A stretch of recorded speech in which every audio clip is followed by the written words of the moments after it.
Балалар жазда гүлге көбелек қонады, иә? Ал қыстың күні қонады ма? Жоқ. Қонбайды, иә? Ал біздің бүгінгі сабағымызда қыстың күні де гүлге көбелек қондыруға болады. Біз жақсы дайындықпен жауап берсек, үй тапсырмасын бүгінгі сабаққа жақсы жауап берсек, мына сендердің алдарында тұрған гүлдерге мынандай түрлі түсті көбелектер қонады екен. Оқушылар, кеше біз қандай тапсырма өттік? Үйге қандай тапсырма бердік? Кән. Ал Жұлдызай айта ғой. 9-шы жаттығу кім жомарт, не жомарт? Барлығын орындадыңдар ма? Иә. Олай болса, мінекей мынандай тапсырма берейін. Қазір барлығын осы тапсырманы ұжымдасып орындап жіберіңдер. Кім жомарт, не жомарт? Тыныс белгісін тез қойып жіберіңдер.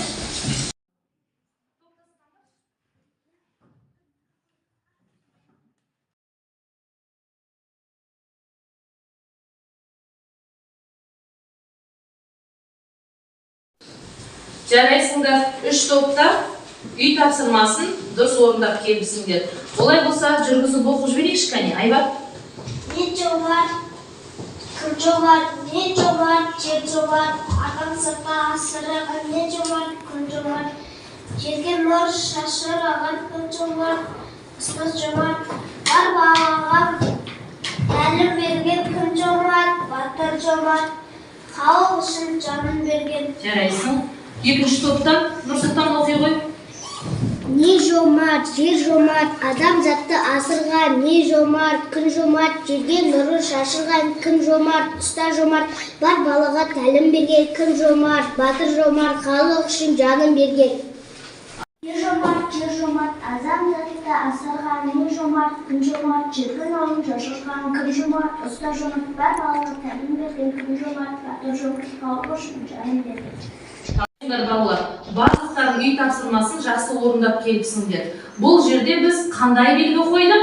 Леп белгісі және сұрақ белгісі. Лепті сөйлем мен сұраулы сөйлемді ажырата аласыңдар ғой, иә? Иә. Олай болса, ережесін еске түсіріп жіберейік.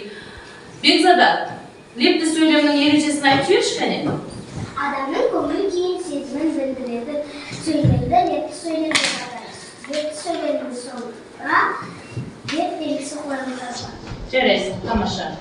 Бізде жауап берген оқушыларға міне топтарына түрлі түсті көбелектер беріп қояйық.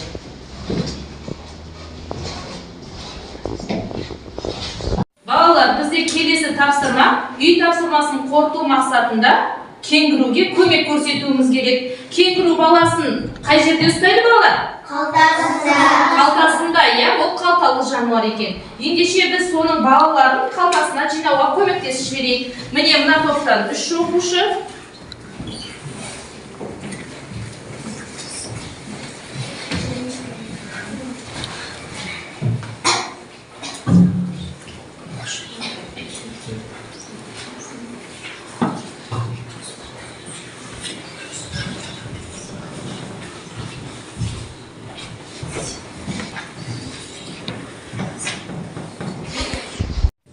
Кәне, жауап береміз.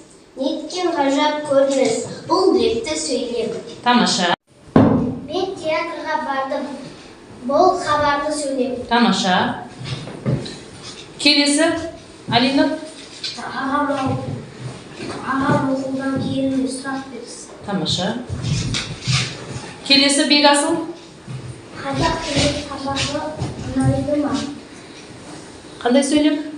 Сұрақ берсін. Сұраулы сөйлем. Дұрыс. Алина, айта ғой. Бүгін нөсер жаңбыр жауды. Қабағыңыз. Жарайсың, сала ғой. Саған көп рахмет. Бұл лепті сөйлем. Тамаша. Келесі, Ерна. Арман қандай бақытты лепті сөйлем. Оқушылар, мына сендерге мынандай өзін-өз бағалау парағын таратқанмын, иә? Соған қашан сендер тапсырмаға шықтыңдар, қайсысын қанша тапсырма орындадыңдар, мына жерге қосу белгісін қоясыңдар. Сосын соңына өздеріңді бағалайсыңдар. Ал кейіннен мен бағалаймын. Түсінікті ғой, иә? Әрқайсың жауап берген кезде осыны бағалауды ұмытып кетпеңдер. Жақсы орындап келіпсіңдер. Біз кішкене серігіп алайық. Жаңа сабағымызды бастамас бұрын. Мынау пластикалық бөтелкені біз серпу сәтінде пайдаланып көрейік. Осы бөтелкенің іс қимылын қайталаймыз. Кеттік.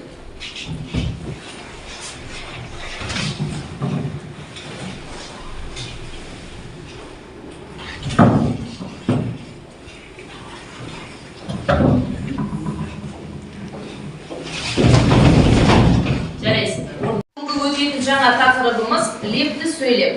Лепті сөйлем, яғни бүгін біз мәтіннің тақырыбы мен ондағы негізгі ойды анықтаймыз, тірек сөздерді пайдаланып мәтін жазатын боламыз.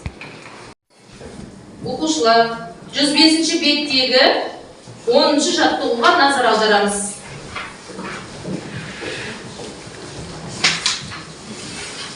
Дүние деген не? Дүние деген не деп сұрады кішкентай шабақ. Дүние дегеніміз телегей теңіз су, деді үлкен балық. Дүние деген не? Деді ақ аюдың қонжығы. Оны ненесі? Дүние деп біраз ойланды да, ол мұзды таулар, мұз алаңы, оның астындағы су деді.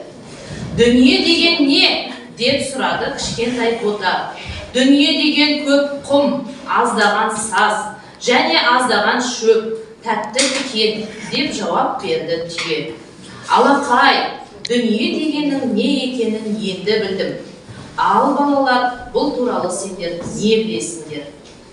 Яғни балалар, бұл мәтінде әр жануар өзінің дүниесі туралы айтты. Енді сендер дүние дегенді, табиғат дегенді қалай түсінесіңдер? Мына параққа түсінгендеріңді жазыңдар. 3 топ дүние деген не екенін және табиғаттың не екенін өз ойларынша жазып түсіндіріп өтіңдер. Қазір ұжымдасамыз тез.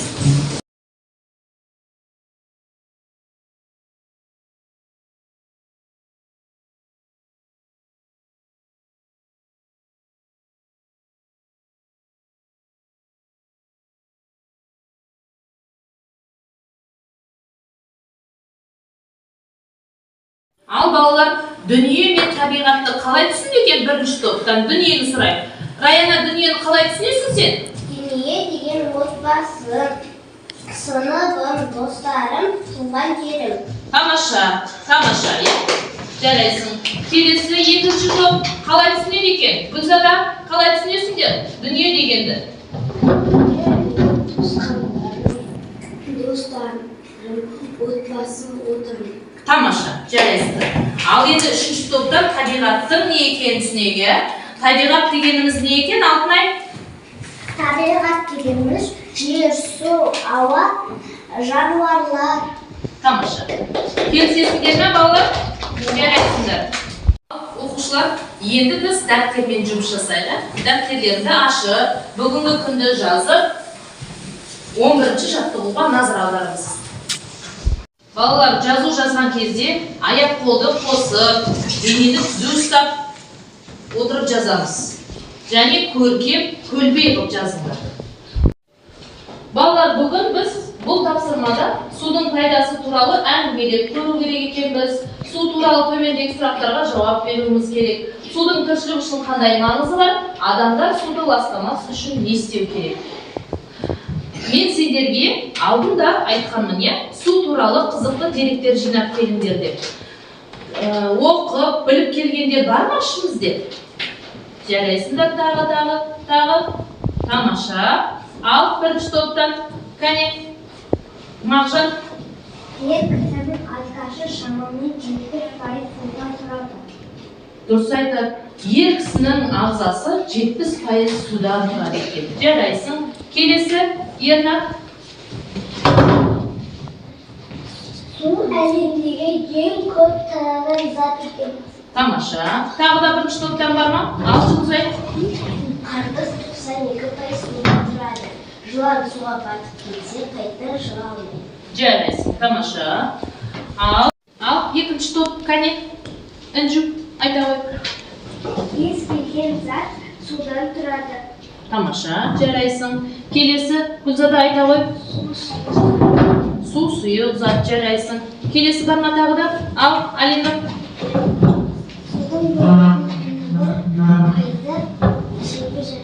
Тамаша.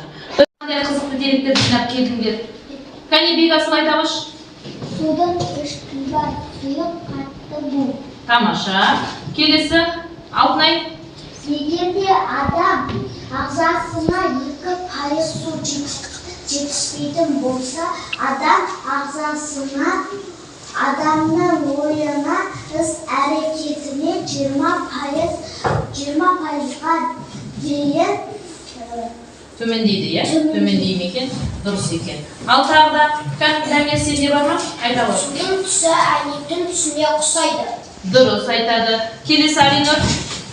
Сиыр 1-2 сүт беру үшін, оласы сиыр 5 литр сүт керек. Сиыр 1 литр сүт беру үшін 5 литр су ішу керек екен. Жарайсың. Балалар, сендер су туралы жақсы тың деректер жинап келіпсіңдер. Олай болса, мына суретке назар аударыңдаршы. Бұл жерде не бейнеленген балалар? Жылдың 4 мезгілі, иә? Жылдың 4 мезгілі бейнеленген. Біз сол жылдың 4 мезгілі туралы 3 топ әңгімелеп көрейік. Сендерге қыс мезгілін берейін, сендерге жазды берейін, сендерге көктемді беріп көрейін.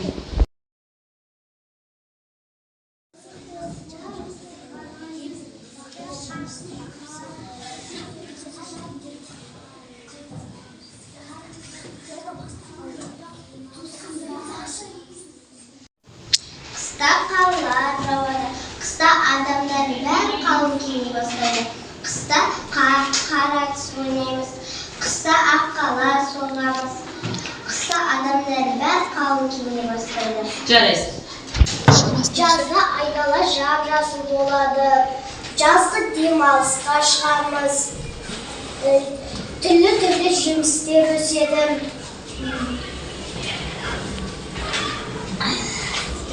Тағы жазда не істейсіңдер? Шомылуға. Жазда шомылуға барамыз. Жеміс-жидектердің барлығы пісе бастайды. Жарайсың.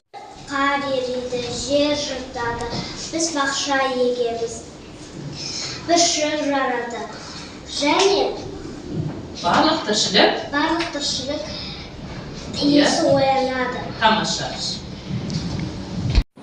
Ал балалар, біз бүгін лекті сөйлемді қаншалықты меңгергендігімізді байқау үшін сендерге 3 топқа 3 түрлі тапсырма беремін. Иә, мына 1-ші топтікі, мынау 2-ші топтікі, мынау 3-ші топтікі.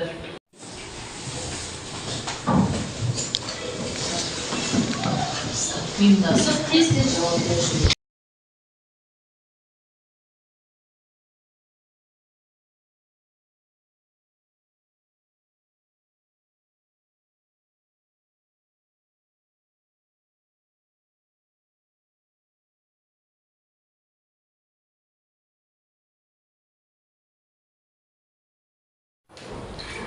Балалар, бүгін сендер жақсы тапсырмалардың барлығын дұрыс орындадыңдар. Сендерге рахмет. Үй тапсырмасын күнделікке жазып аламыз. 12-ші жаттығу 106.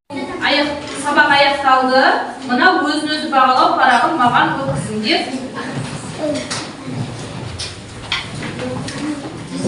Әкеле ғой 2-ші топ. 3-ші топ әкеле. Жарайсыңдар.